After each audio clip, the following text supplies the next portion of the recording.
Исәнмесез, хөрмәтле укучылар, Татарча онлайн мәктәптә чираттагы физика дәресе. Бүген без сезнең белән көч тәэсирен үзгәртергә ярдәм итүче җайланмалар, механизмнар белән танышып үтәрбез.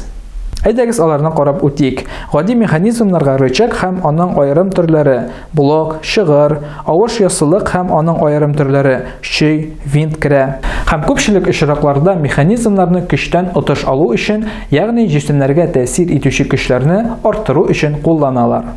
Һәм механизмнарның кешеләр өчен иң таныш төрләренең берсе ул рычаг. Рычаг ул таяну ноктасы тирәли әйләнә ала торган каты җисем. Экрандагы рәсемнәргә игътибар итсәк, рәсемнәрдә эшченең йөк күтәрү өчен рычаг сыйфатында ломны ничек файдалануы күрсәтелә.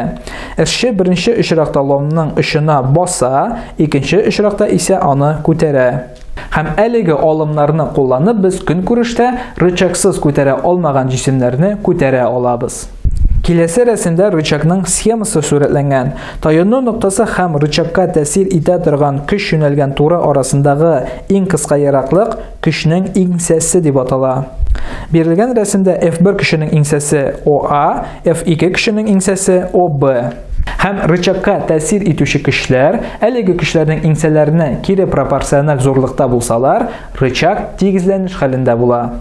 Әйтелгәннәрнең формула рәвешендә язылышын сез экраннарда күрә аласыз. Аннан күренгәнчә без рычаг ярдәмендә әзрәк көч кулланып, зуррак көчне тигезли алабыз.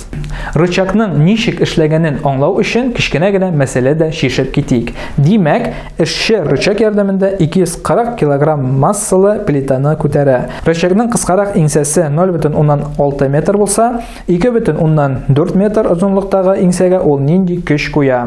Мәсьәләнең шишелешен шулай ук экраннардан күзәтергә була. Димәк, безнең бирелә масса 240 кг, беренче иңсә 2,4 метр, икенче иңсә 0,6 метр. Безгә табарга кирәк F1 көчен. Димәк, F1-нең F2-гә чагыштырмасы ул L2-нең L1-гә чагыштырмасына тигез. F2 көче ул җисемнең авырлык көченә тигез. Ул килеп чыга 2400 ньютон. Һәм алда әйтелгән формуланы файдаланып, без F1 көчен исәпләп табабыз. Ул килеп чыга 600 ньютон. Һәм әлеге мисалдан без күрә алабыз, рычагны файдаланып, безнең эшче 600 ньютон көч куеп 2400 ньютон көчне тигезләгән. Ягъни шул рәвешле ул көчтән 4 тапкыр отыш алган. Шулай итеп без әйтә алабыз, рычагны файдаланып, без азрак көч белән зуррак көчне үзара тигезли алабыз. Ягъни шул рәвешле көчтән отыш ала алабыз. Рычаглар өчен хас булган көч моменты дигән төшенчә белән дә танышып үтик. Экраннарда сез рычагларның тигезләнеш кагыйдәсен күзәтә аласыз. Ягъни F2 көченең F1 көченә чагыштырмасы L2-нең L1-гә чагыштырмасына тигез. Шуны ук без тапкыр чыгыш буларак та яза алабыз. Ягъни F1-нең L1-гә тапкыр чыгышы F2-нең L2-гә тапкыр чыгышына тигез.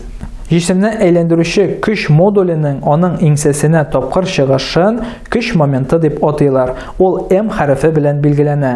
Әгәр рычагны әйләндерүче көч моментлары тигез булса, рычаг шул ике көч тәэсирендә тигезләнеш хәлендә тора.